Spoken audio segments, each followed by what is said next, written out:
Assalamualaikum warahmatullahi wabarakatuh. Ya, kali ini kita akan belajar tentang cara melakukan analisis mediasi dengan menggunakan Jamovi. Jamovi. Sebenarnya ada beberapa aplikasi yang bisa kita gunakan untuk analisis mediasi. Ada SPSS pakai highest process, gitu ya. Kemudian ada JSP, JSP bisa. Yang ketiga adalah Jamovi. Nah, yang paling mudah adalah Jamovi. Ya. Selain mudah, dia juga open source, bisa di-download, dan untuk manajemen data lebih mudah. Jadi sebenarnya Jamovi dan JSP sama, ya hampir sama lah. Ya. Kalau fitur memang lebih lengkap JSP, fitur-fitur ya. Tapi kalau mediasi sama ya, nggak beda. Tapi kalau fitur-fitur lain, analisis lain mungkin beda. Nah, maka saya pakai yang simple aja, yaitu Jamovi. Nah, bagaimana cara melakukan analisis mediasi dengan menggunakan Jamovi ya. Yang pertama, kita harus data ini ya, file data ini ya.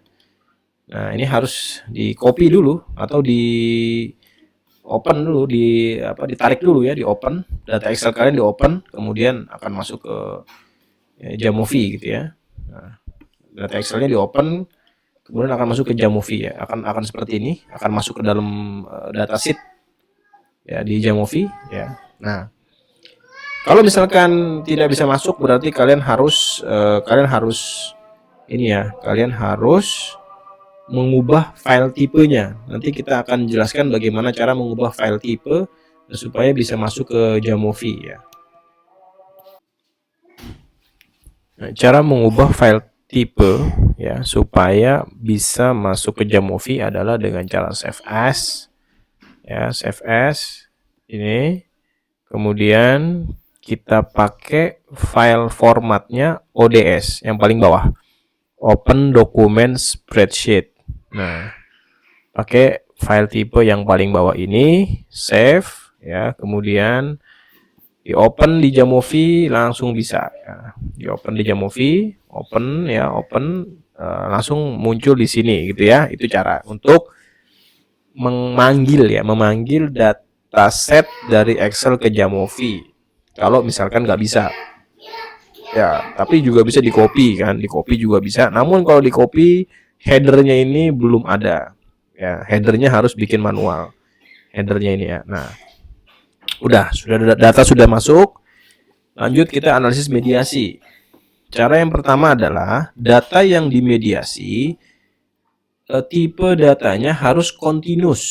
Nah, ya, misal kita ingin mediasi ya, ini misalkan dishonesty, ini kita mau pakai untuk variabel y-nya, nanti kita klik ya, di bagian headernya kita klik ya, dishonesty ini. Nah, measure type-nya ini harus diganti dengan continuous ya, harus diganti, kalau nggak bisa jalan ya, harus diganti sama continuous. Kemudian ke variabel berikutnya ya, dishonesty kita ganti. Kemudian Islamic conduct ya, Islamic conduct ini kita juga mau uji, nanti kita ubah jadi continuous. Kemudian yang berikutnya variabel waro, ini kita ubah menjadi continuous. Nah, jadi kita ingin menguji ya, sebentar ya, kita ingin menguji apakah ya, nah kita ingin menguji, sebentar kita bikinkan dulu. Nah, kita ingin menguji ya, apakah dishonesty, ketidakjujuran akademik dishonesty ya. Nah, ini problemnya ya, ini y, variabel y-nya ini dimoderasi oleh waro. Waro itu artinya sikap berhati-hati terhadap hal-hal yang buruk ya, itu namanya waro dalam psikologi Islam ya. Nah, waro ini lahir dari yang namanya Islamic conduct atau Islamic conduct itu artinya sejauh mana seseorang tuh ngikutin ajaran-ajaran atau arahan-arahan dari ajaran Islam. Nah, ini yang kita ingin bangun nih modelnya nih. X-nya ini, M-nya ini. Nah, kita akan lihat hasilnya seperti apa ya. Kita akan lihat. Oke. Ini kita keep aja. Nah, kita akan coba hitung dengan menggunakan Jamovi.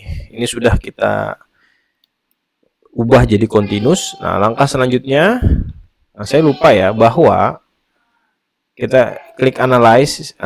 Nah, ini harus tambah modul ya. Jadi kalian harus habis install Jamovi harus klik modul, klik manage install, kemudian kalau nggak salah kita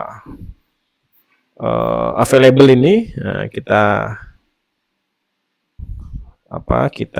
ini karena nggak ada internet ya, jadi nggak muncul ya. Kalau ada internet muncul. Nanti kalian searching aja mediation ya, mediation muncul, kemudian install aja. Jadi dia Jamovi ada yang namanya modul ya untuk nambahin analisis yang belum ada. Nah, ini analisis modul-modul yang sudah saya install ya.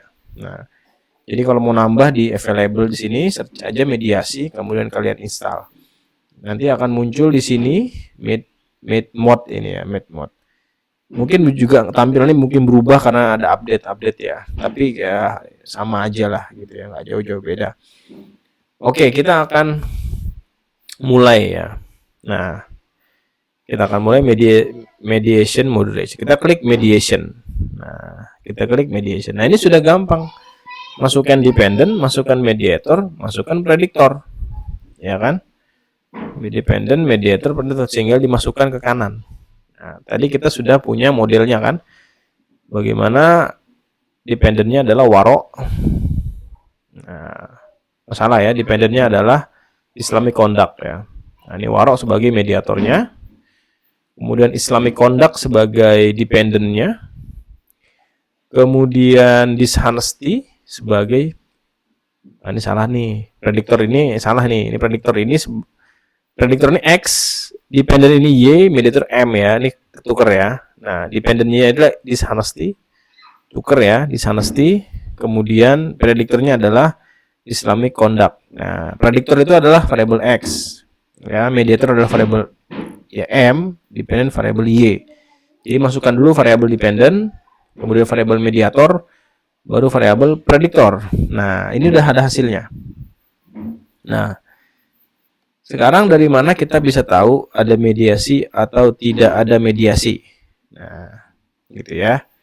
Jadi, mediasi itu dilihat dari yang namanya indirect effect. Jadi memang ada beberapa macam cara kita untuk menentukan adanya mediasi atau tidak ya. Tapi yang paling mudah adalah kita melihat yang namanya indirect effect ya.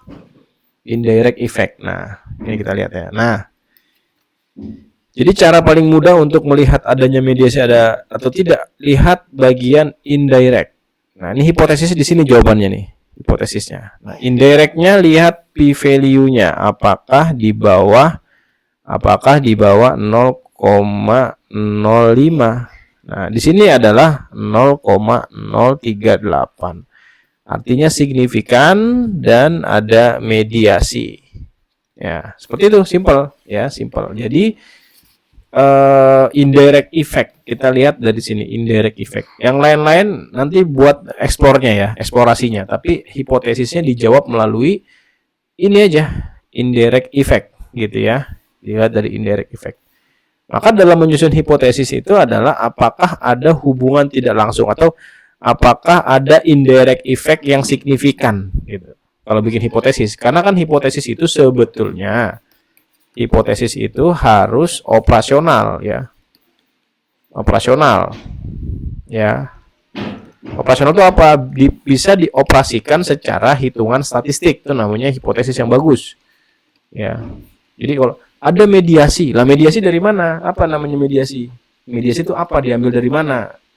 Operasi statistiknya nggak jelas kan? Nah, yang bagus hipotesis itu, ya ini masing-masing pembimbing penguji kadang suka beda. Tapi kalau saya berpikir bahwa hipotesis yang bagus harus secara statistik operasional, dapat dilihat angkanya, gitu loh. Ya, dapat dilihat angkanya. Namanya hipotesis kan. Ya harus operasional, jangan pakai ini apa asumsi lagi gitu ya.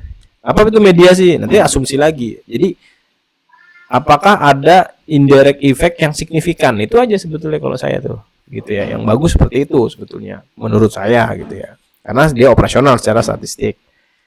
Nah, jadi itulah cara bikin hipotesis mediasi. Karena adanya mediasi itu ada macam-macam cara.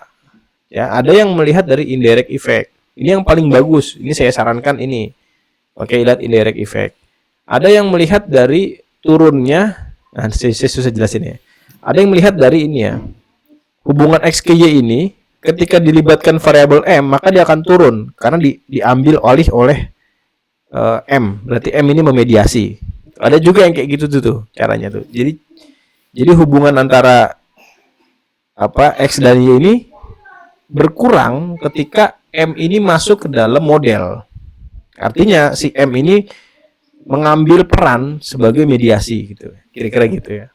Tapi beberapa ilmuwan mengatakan metode itu metode yang lemah ya. Metode yang kurang baik untuk menentukan adanya mediasi. Nah, metode yang baik adalah dengan indirect effect. Maka saya sarankan gunakan indirect effect. Oke, itu ya. Berarti ini model yang kita tawarkan ini ternyata ada mediasinya, ada indirect effect-nya sebesar tadi berapa? 0,06 ya, 0,067 gitulah ya. Indirect effect-nya sebesar 0,067 minus. Nah, ya. Kecil tapi dia signifikan ya sekalipun kecil gitu ya.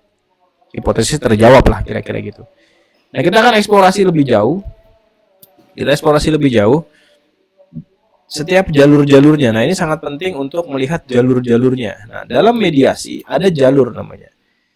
Dari X ke M namanya jalur A. Dari M ke Y namanya jalur B. Dari X ke Y namanya jalur C. Nah, ini jalur-jalur ini kita bisa explore. Nanti bagaimana pola hubungannya. Apakah dia mediasi penuh? Jadi waro ini benar-benar berperan penuh sebagai mediator, atau waro ini hanya berperan sebagian sebagai mediator. Nah, kita akan lihat. Nah, kita lihat, klik path estimate kita centang. Ya, nah, ini jalur-jalurnya kita bisa lihat. Ya, ini semua jalur signifikan nih.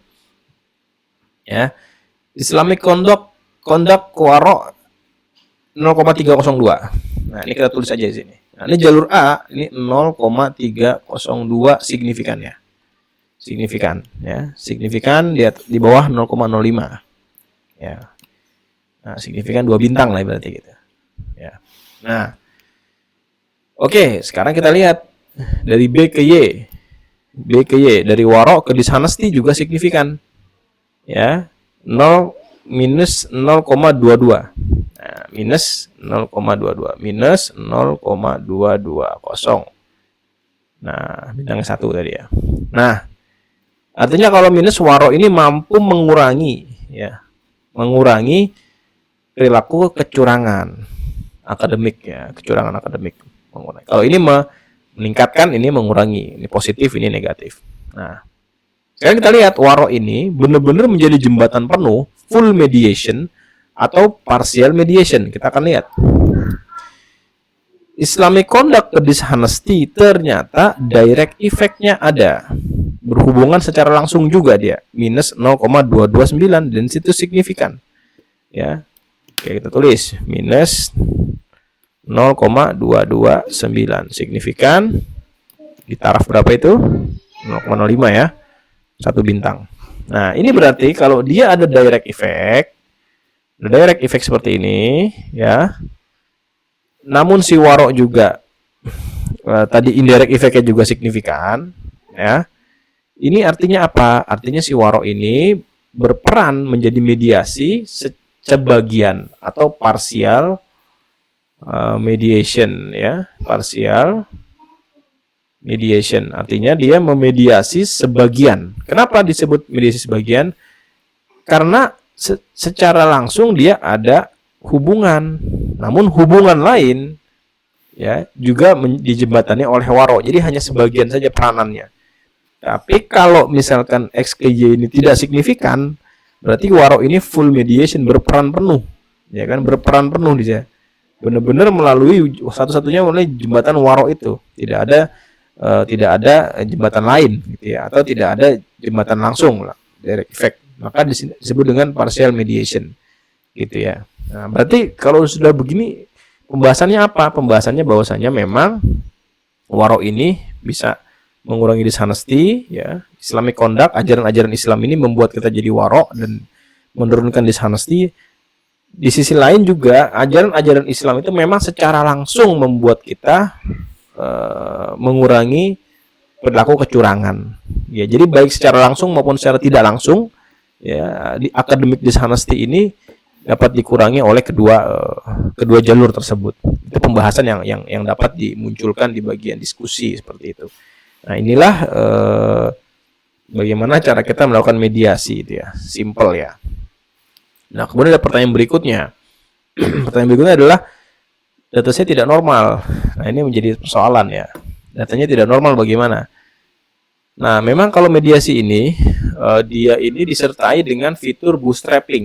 Nah, ini bootstrap ini adalah centang aja ya, tinggal centang, nanti dia akan running cukup lama beberapa puluh menit untuk merekayasa data itu di bootstrap. Ya, artinya dia tidak perlu uji normalitas karena data itu direkayasa menjadi normal lah, kira-kira gitulah gampangnya. Dan itu metode yang ada dasarnya. Jadi kalau datanya tidak normal, silakan gunakan metode bootstrap. Ini centang aja, nanti tinggal cari legitimasinya melalui jurnal-jurnal ilmiah tentang bootstrap ini, gitu ya. Intinya bootstrap ini seperti pelipat gandaan ya, seperti pelipat gandaan sampel sehingga dia membentuk kenormalan ya, membentuk distribusi normal lah, sehingga data yang dianalisis sebagai data yang normal gitu ya.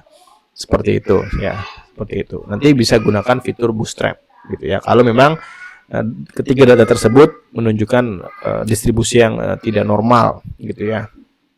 Nah, selain itu juga ada namanya konsep central limit theorem. Central limit theorem ini adalah konsep yang mengatakan bahwa kalau sampel kita banyak, ya, kalau sampel kita banyak, biasanya suatu data itu normal. Seharusnya suatu data itu normal.